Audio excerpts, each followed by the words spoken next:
here with Steve and Tina Johnson of Investment Publishing. Welcome to the show. Thank you. Thank you. Glad to be here. Glad to have you all. And why don't you all tell us what is it that you all do? Well, we started a publishing company about a year and a half, 2 years ago.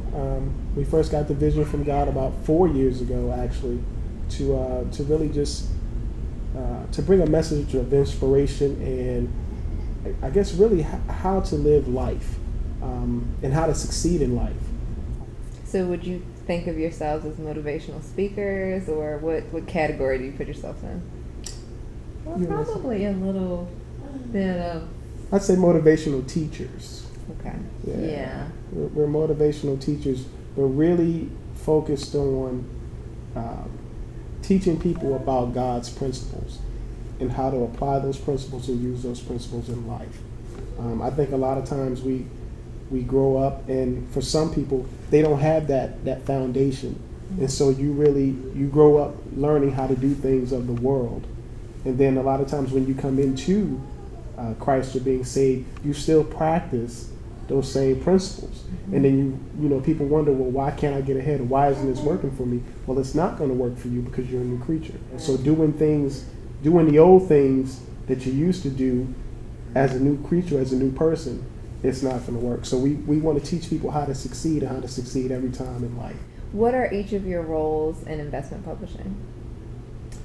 So I am the vice president, and basically it is like administrative, marketing, I don't know, you name it, I do it. And he's more like, he strategizes, he comes up with the vision, he tells us what direction we're going to go in. I look at myself as the long-term person. I'm the visionary. I'm the months out, and she's the day-to-day. She's like, okay, I can deal with today. Okay. What are we doing today? And that's it. And I'm like, okay, this is what we're doing 5 years from now. Okay. So. And you all both work full time. So how do you balance your full time day jobs and this?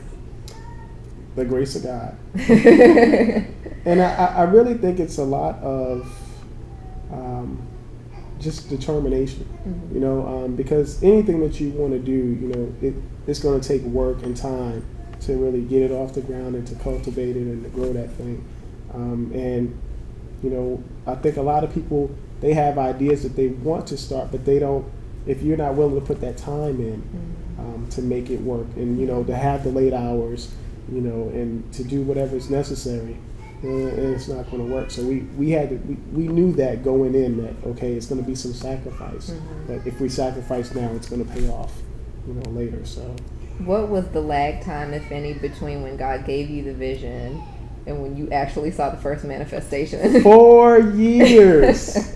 This was 4 years. And just to tell you this story, because I think it's so amazing. When God first gave us the vision for this company. I thought he was crazy. What did God say? How did it come to you? Well, apparently he only had spoken to Steve.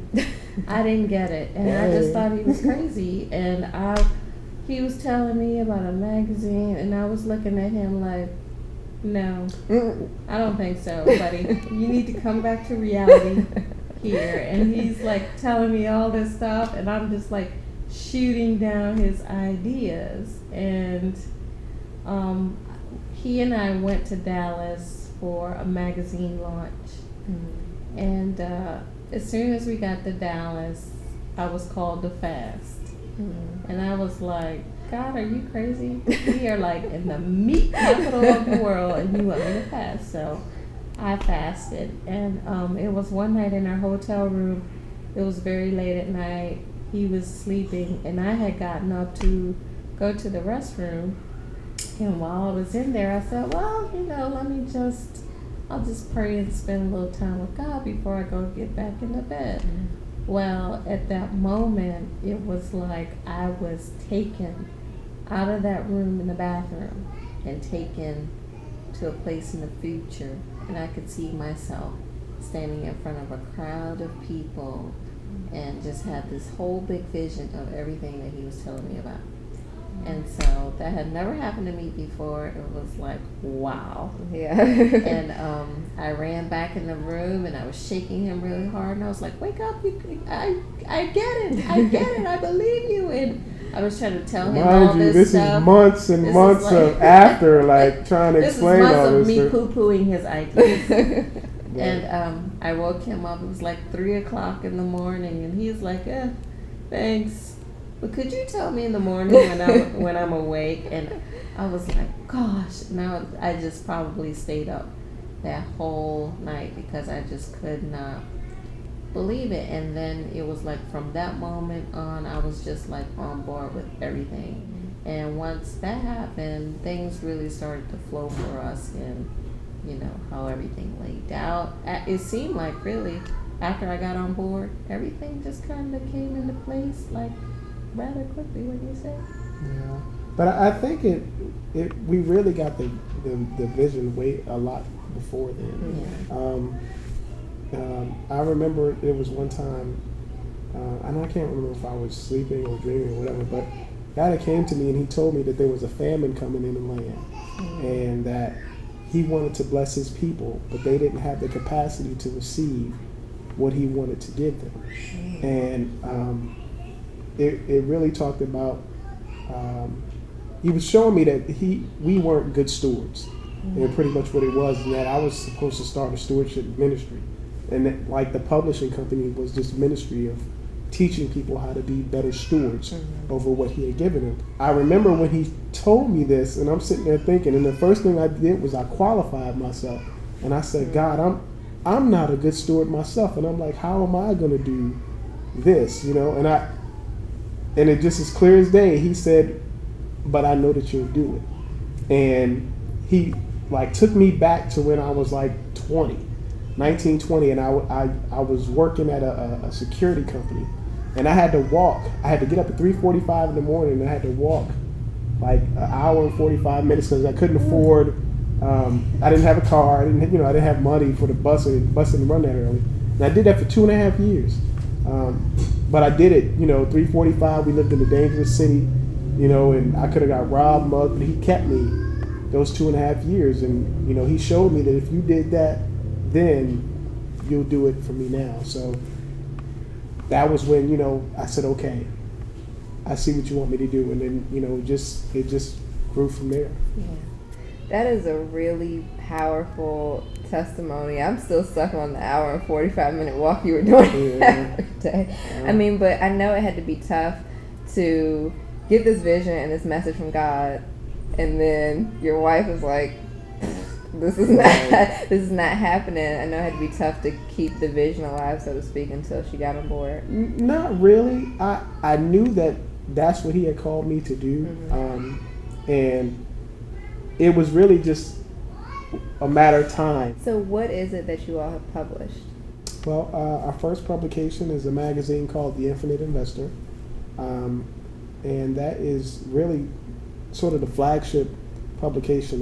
That's really our baby that we're focused on right now, and it's like, again, just teaching people how to have success in every area of life, and we really focus on 7 areas in that magazine, and they are faith, health, leadership, relationships, success, teamwork, and wealth.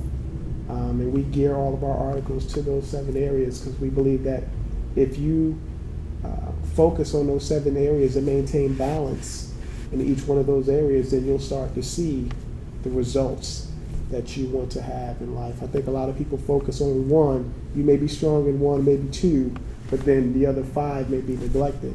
And so, by focusing on all 7, you can really see that balance and see the things that you want to achieve in life. And how often does this magazine come out? We publish 6 times a year. 6 times a year, yeah. Okay. Wow. So it must be. So what do you do in it? Do you all actually write, or do you have writers that? He actually writes a letter that in the beginning of the magazine that talks to the readers and our supporters. But I myself have actually written a couple of articles. I've got a few sections of the magazine that I'm starting to really take hold of, and we'll probably write for those for a while. But then we also employ other writers to write for the magazine. Where is investment publishing heading next? Right now, like I said, we're really focused on the Infinite Investor, but we are in the, I guess, in the groundbreaking works of starting a new publication. I don't know if I put it out there, but it's called Provider Magazine, and it's really going to be a regional magazine, but it's going to be focused on profiling daycare providers, in different counties in Maryland and probably DC and Virginia, and we're going to be offering it to businesses, just as a publication they can make available to their employees for new people moving to the area, so when people are looking for a babysitter, and they don't know who these people are, there'll be a magazine out there where they can look through and see pictures of their family and get profile information about who these people are and what their, goals and beliefs and different things like that are. So you kind of get a face to just a website or something like that. So we're excited about it. Yeah, Wow. this sort of stemmed because we were trying to find a daycare provider for our daughter Zoe, and it was like a nightmare, and so we just got frustrated. Thank God for our family who is always available to watch her, but prior to that we were just like, okay, this is not going to work. And so we felt like if we feel like this, there has to be tons of family. How often do you move to an area and you can't find a good place that you would trust to take care of your children or your child? So that's sort of where this came from. That is a really, really good idea. I know that would be a very valuable source to parents everywhere, because like you said, if this is something that you needed, it has to be other people that need it out there, and what's more precious than your family. Right. So if you get a chance just to go out to the website, it's infiniteinvestor.com, and take a look at the magazine, and just really see if it's something that works for you. Because like I said, if you're looking for a way to succeed and to find success in every area of your life, and pretty much everybody is, take a look at the magazine, try it out, and see what you think. And then, send us an email, info@infiniteinvestor.com, and just let us know what you think. And, we always look at our emails, we check them, because we want to hear from our readers and from different people so that we can continue to get better and to make the magazine better and really reach the world. And where can people find your magazine currently on your website? Right. It's on the website at infiniteinvestor.com. And then hopefully we'll have it in some stores and some different languages, hopefully in a couple of years, and we'll go from there. And don't forget to check out our hard copy. It comes out September 2011. We're very excited about that. And also, again, go to infiniteinvestor.com, become our subscriber, and see why the best investment you will get or that you will make is the one that you make in yourself. Thank you guys so much for being here. I very much enjoyed talking to both of you. All right, thank you. Thanks for Enjoy having it. us.